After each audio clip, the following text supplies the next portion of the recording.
Nuit du 29 mai 1832. Gallois. Évariste. Évariste Gallois.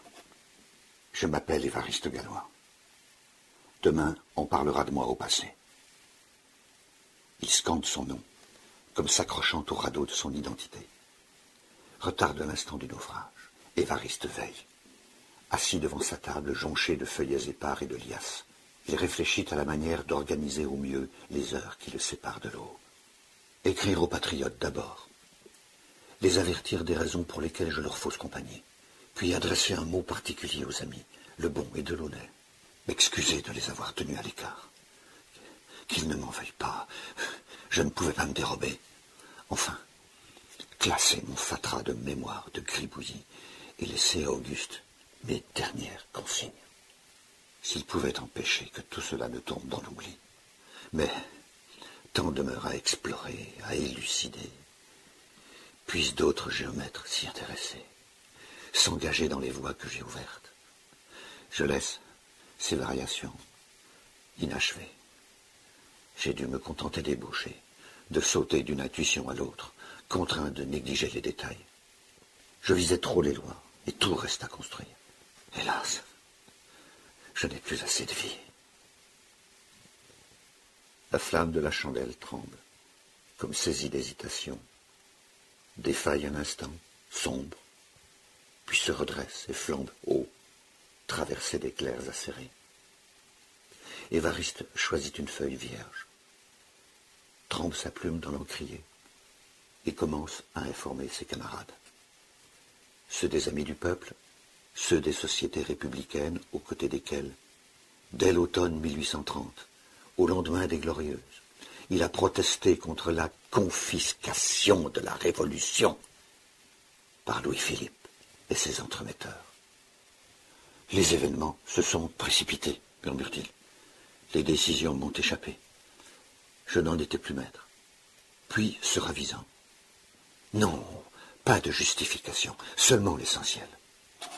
Je prie les patriotes, mes amis, de ne pas me reprocher de mourir autrement que pour le pays.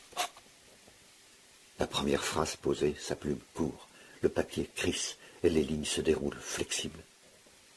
Évariste s'apaise à mesure qu'il rédige. D'un jet, il expose les faits à grands traits, sans dissimuler la vérité. Je meurs, victime d'une infâme coquette. C'est dans un misérable cancan que s'éteint ma vie. J'ai cédé à une provocation. Je me repens d'avoir dit une vérité funeste.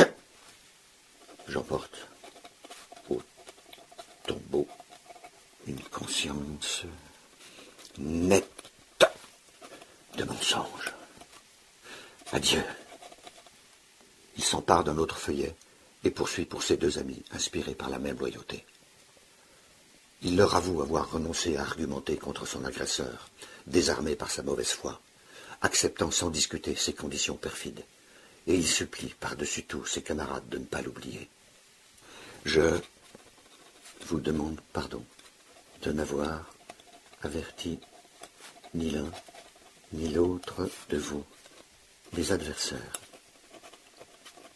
m'avaient sommé sur l'honneur de ne prévenir aucun patriote.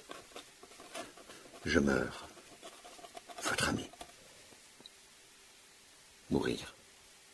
Il va mourir. Un duel l'attend. Il n'a plus le goût de vivre. Étape suivante, cruciale. Parcourir l'essentiel de ses recherches. Corriger encore. Préciser ce qui manque de clarté. Classer ce qui peut l'être et laisser un chantier ordonné. Mais la nuit creuse à la rencontre du jour. Vite, vite, Évariste dégage une liasse de grand format, recouverte par d'autres papiers.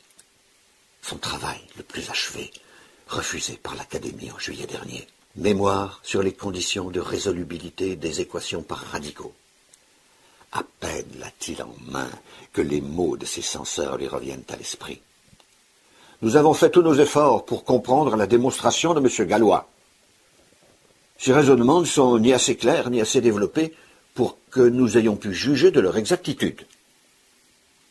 Un frisson l'enveloppe à la pensée du champ vertigineux que ses recherches lui ont révélé. Mais il n'avait que ses forces humaines pour convaincre, que sa voix frêle, ses maladresses, ses illusions de débutant qui peinent à se faire prendre au sérieux par les pontifes, académiciens empesés, mandarins, trop fougueux, trop impatients, il n'a pas su leur plaire. Il aurait dû se montrer dans leur salon. Celui d'Arago ouvrait ses portes chaque jeudi. Faire conversation, s'adonner au jeu de la révérence, de la flatterie. Coterie scientifique, complaisante et partiale, sourde à la nouveauté, hostile à la jeunesse. Libri, lui, avec sa faconde florentine, savait séduire. Galois n'est pas un courtisan. Se soumettre n'est pas dans sa nature. Sa terre, en surface, n'est fertile que d'orties et de chardons. Toutes ses tentatives se sont fracassées. Il a accumulé échec sur échec, et sa vie est un modèle de ratage. Pourtant, le génie hurle en lui, profond, fécond, et cette certitude intransmissible le ravage. Sortira-t-il jamais quelque chose de ce gâchis? Siméon Denis Poisson, Sylvestre François Lacroix, les deux commissaires désignés par l'Académie des sciences pour donner à son travail la caution de l'illustre assemblée, ont jugé. Polytechniciens, géomètres, mathématiciens, des sommités, l'élite des savants. D'un mouvement de tête, comme s'il chassait un insecte, Évariste éloigne ce souvenir, parcourt rapidement son introduction, tourne la page, puis pénètre au cœur de son développement. Il y retrouve Poisson, trônant dès la 3e page. Évariste lit la remarque du maître, griffonnée en marge, et hausse les épaules. « Mais j'ai formulé cela de la même manière, mot pour mot, il y a 2 ans, et vous n'aviez alors opposé aucune objection. » Il serre les lèvres, jette son commentaire, et, ironique, conclut d'un « On jugera. » Note de l'auteur. Page suivante. La marge est obstruée par des hésitations. La difficulté de ce passage rétif lui revient en mémoire. Le résultat est confus, c'est vrai. Évariste s'engouffre dans la broussaille de graffitis, de taches, de ratures, et la solution lui apparaît subitement. Ses idées ont mûri.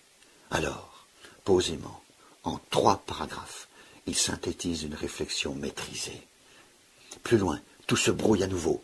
Pages 5 et 6, ces propositions 1, proposition 2 sont biffées au crayon d'un léger trait vertical. Celui qui n'a pas compris a laissé sa trace. Poisson. Évariste se relit, retrouve le cheminement de sa pensée, ponctuant sa lecture de « Oui, oui, c'est juste. Je le maintiens. » Proteste soudain. « Eh, quoi ?» Dégringole le recto, balaye le verso, revient en arrière, perplexe, le visage durci par la concentration. Il relève la tête, hésite, scrute le vide devant lui, et retrouve les espaces infinis, la fluidité des possibles qui se déploie dans un kaléidoscope d'abstraction, son terrain de prédilection. Les concepts qu'il en a extraits sont clairs, aucun doute à ce sujet. Mais leur expression reste floue, les mots, toujours les mots, la sphère de confusion qui les enveloppe. Il respire, tendu. Sa nuque, ses épaules, ses reins ne forment qu'un bloc. Il cherche la paille, brûle comme un cristal en fusion.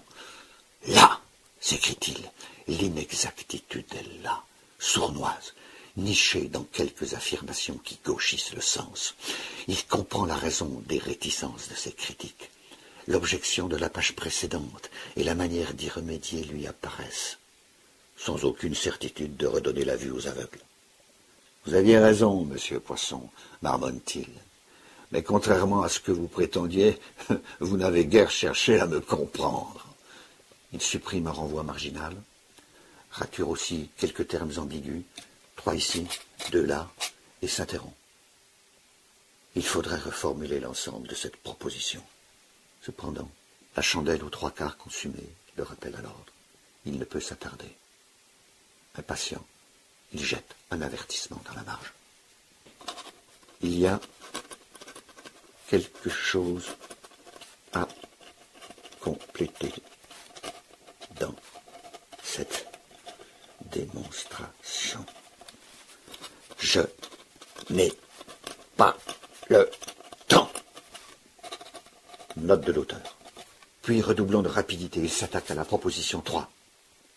Conséquence logique de la correction précédente, elle est aussi à reprendre intégralement, quoique plus simple à recomposer. Il biffe à larges traits gras les 2 paragraphes de sa première version, écorche le papier comme s'il se vengeait, puis, en quelques lignes hâtives, il offre, sous la forme d'un théorème, un énoncé, plus bref, actualisé, mais inachevé, il le sait. C'est pourquoi il rajoute expéditif. On trouvera la démonstration. Et il précise la date. 1832. La chandelle est près de s'éteindre. La cire grésille. Évariste se lève pour la remplacer et se rassoit, considérant la somme de ses travaux qu'il veut encore revoir. Il hoche la tête, feuillette les dernières pages de son mémoire et décide « Je laisse le reste en l'état ».